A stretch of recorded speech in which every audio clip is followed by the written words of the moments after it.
오늘의 본문은 어제의 본문부터 이어지고 있는 사무엘상 12장을 다루고 있습니다. 보통 사무엘상 12장 하면 사무엘의 고별 설교로 불러집니다. 그 이유는 어제부터 이어지는 본문 12장에서 공식적으로 이스라엘 나라를 통치를 사울이 시작했기 때문입니다. 이제부터는 사울은 사사 사무엘을 대신하여서 이스라엘을 왕으로서 다스리기 때문입니다. 그렇기에 사무엘상은 본격적으로 사사가 다스리는 이스라엘이 아닌 왕이 다스리는 왕정 시대의 내용을 다루게 됩니다.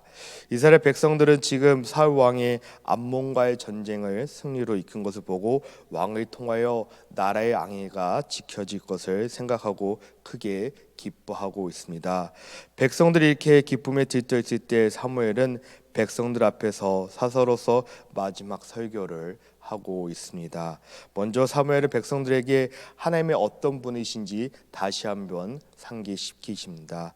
하나님은 백성들이 원하는 것을 주셨습니다. 블레셋과의 전투에서 승리케 하신 분도 하나님이십니다. 그들이 다른 나라들과 같이 왕을 요구를 들어주시고 주신 분도 하나님이심을 전합니다. 그리고 사무엘은 이스라엘 역사에 대해 나눕니다.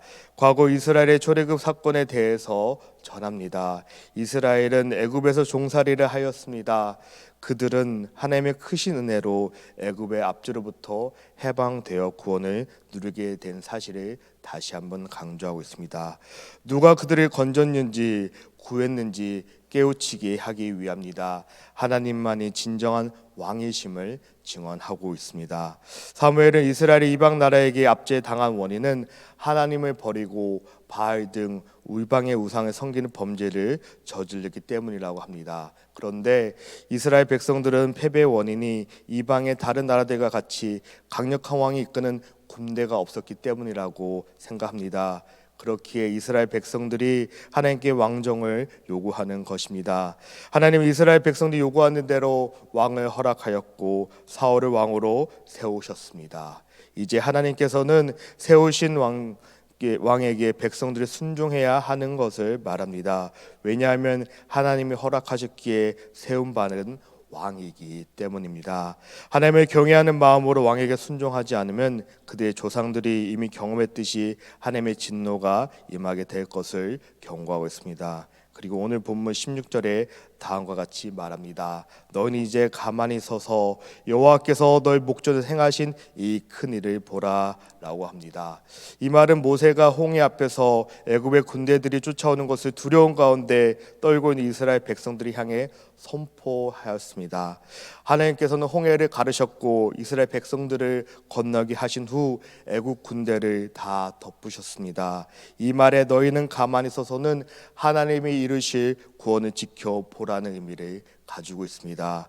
오늘 본문에서 이 말 이후에 사무엘은 여호와께 아뢰리니 여호와께서 우레와 비를 보내사라고 말합니다. 이것은 백성들에게 하나님의 진노를 보고 깨달으라는 경고인 것입니다. 농부에게 있어서 밀을 벨 때는 폭풍이 오는 것만큼 두려운 것은 없습니다. 그것은 농부에게서 재앙입니다. 특별히 지금은 비가 오지 않은 건조기라고 합니다. 보리와 밀을 수확하는 시기로 이때는 비가 오는 것은 드물 뿐 아니라 폭풍이 온다면 그의 농사가 다 망치게 되는 것을 말합니다. 사무엘이 여호와께 아뢰니까 여호와께서 그날에 우레와 비를 보내셨습니다. 이르의 백성은 건기에 내리는 큰 비와 우레를 보고 그들이 왕을 구한 것이 큰 죄악임을 깨달았습니다. 그리고 여호와 하나님을 크게 두려워합니다. 하나님은 기후도 하나님 아래 있는 것을 이를 통하여 보여주십니다.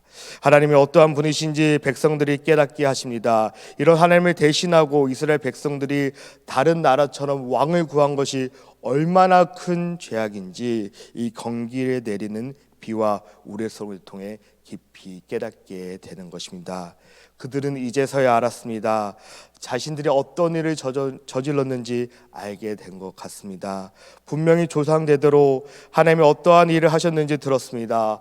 구해주셨고 인도해주시고 보살펴 주신 분이 하나님이신 것을 알았습니다. 하지만 눈에 보이는 것 앞에 눈에 보이지 않는 하나님은 잊혀진 것입니다. 그런데 건기에서 하늘에서 내리는 비와 우레를 보고 하나님이 어떤 분이신지 다시 한번 알았습니다. 우리도 이스라엘 백성들처럼 나에게 하나님이 어떤 분이신지 잊어버리고 있지는 않으신지요? 눈에 보이는 일들로 인해서 우리가 예배하는 하나님이 어떤 분이신지 놓치고 있지는 않는지요? 성경을 읽을 때만 아는 하나님이 아니라 우리의 삶 가운데 역사하시는 하나님을 매일매일 삶 가운데 경험하시길 주님의 이름으로 축원하여 드립니다. 이스라엘 백성들 이제서야 자신들이 하나님 앞에서 얼마나 큰 죄를 범한지 알게 된 것 같습니다. 죄 있는 것을 깨달을 때 공의로우신 하나님 앞에 그들은 두려움이 찾아옵니다. 두려움에 사로잡힌 이스라엘 백성들은 19절에 당신의 종들을 위하여 당신의 하나님 여호와께 기도하여 우리가 죽지 않게 하소서, 우리가 우리의 모든 죄의 왕을 구하는 악을 더 하였나이다. 그들이 지금까지 온갖 핑계를 대며 왕정의 정당성을 말하였습니다. 그래도 모르는 사이에 그들의 마음에는 하나님의 통치를 벗어버리고 자신들의 욕망을 이루어줄 왕을 원하는 죄, 사람을 의지하는 우상 숭배적 동기가 그들의 마음 가운데 있었습니다. 그것은 분명히 죄입니다. 이제서야 그들은 자신들의 죄를 고백합니다. 왕의 눈이 멀어서 사무엘을 보지 못했고 백성들은 다시 중보자 사무엘을 바라보게 되는 것입니다. 그들은 다시 하나님의 다스림에 대한 경외심을 가지게 됩니다. 백성들은 죄를 고백을 들은 사무엘은 그들을 격려합니다. 이것이 아버지 하나님의 마음인 것 같습니다. 끊임없이 잘못 사는 이스라엘 백성들이지만 그들이 죄를 깨닫고 회개할 때 하나님의 마음은 녹아내리는 것입니다. 올바르게 회개하는 이스라엘 백성들은 20절에 사무엘 백성들에게 이르되 두려워하지 말라. 너희가 과연 이 모든 악을 행하였으나 여호와를 따르는 데서 돌아서지 말고 오직 너 마음을 다하여 여호와를 섬기라.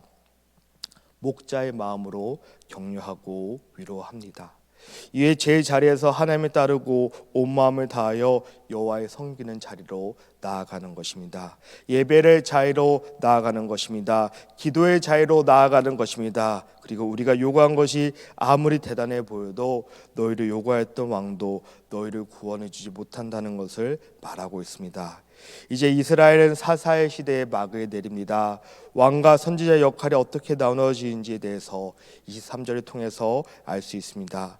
왕은 나라를 다스리는 자입니다. 사무엘을 포함한 선지자는 자신이 감당할 사명을 두 가지를 말합니다.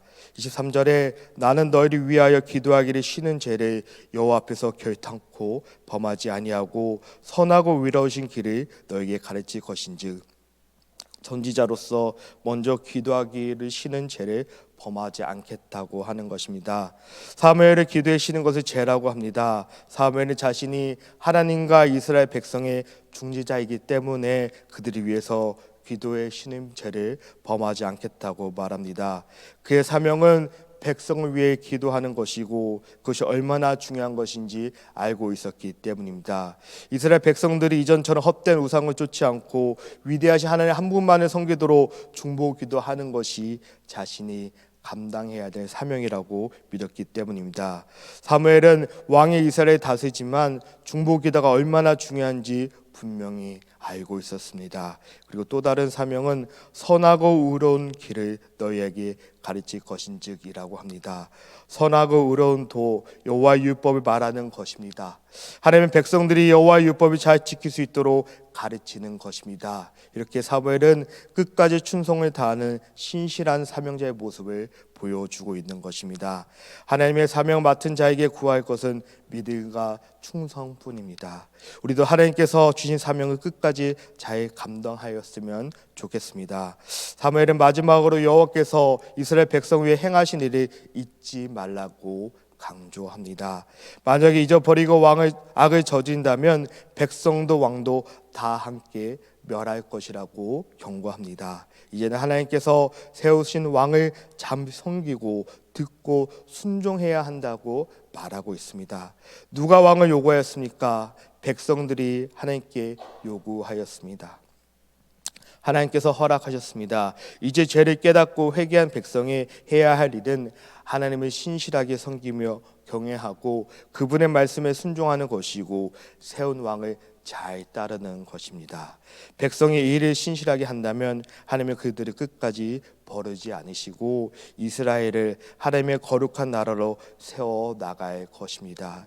이제 이스라엘은 하나님께서 사무엘을 통해 전한 약속과 가르침을 마음에 새기고 하나님께서 택하신 인간 왕과 함께 진정한 왕이신 하나님을 온전히 섬기는 나라로 나아가야 합니다. 오늘 본문은 사사시대의 왕정시대로 전환되는 시기를 보았습니다. 새로운 시대를 시작하면서 잊지 말아야 할 것은 먼저 하나님을 버리고 왕을 요구한 백성들의 죄에 대한 철저한 회개입니다. 하나님께서 왕을 허락하셔서 왕을 따르지만 온 마음을 다해 진실되게 하나님을 섬겨야 하는 것을 사무엘은 외쳤습니다. 그리고 이제 사사가 아닌 선지자로서 하나님 맡겨진 사명을 최선을 다하는 사무엘의 모습을 봅니다. 이스라엘 백성들처럼 우리도 악을 더하는 자리에서 멈추고 여호와께로 돌아와야 합니다. 그리고 우리도 사무엘처럼 하나님께서 나에게 맡겨주신 사명을 잊어버리지 않고 충성을 다해 감당하였으면 좋겠습니다. 그것은 우리의 힘으로 감당할 수 없기에 기도합니다. 나만 위해 기도하는 것이 아니라 중보기도자로서 기도하면 좋겠습니다. 내가 속한 동산을 위해서, 성교를 위해서, 교회를 위해서, 시카고를 위해서, 그리고 열법을 품고 기도가 쉬지 않으시는 우리 사랑하는 한빛교회 성도님들 되시기를 주님의 이름으로 축원하여 드립니다. 이 시간에 오늘 주신 말씀을 위해서 함께 기도하면 좋겠습니다.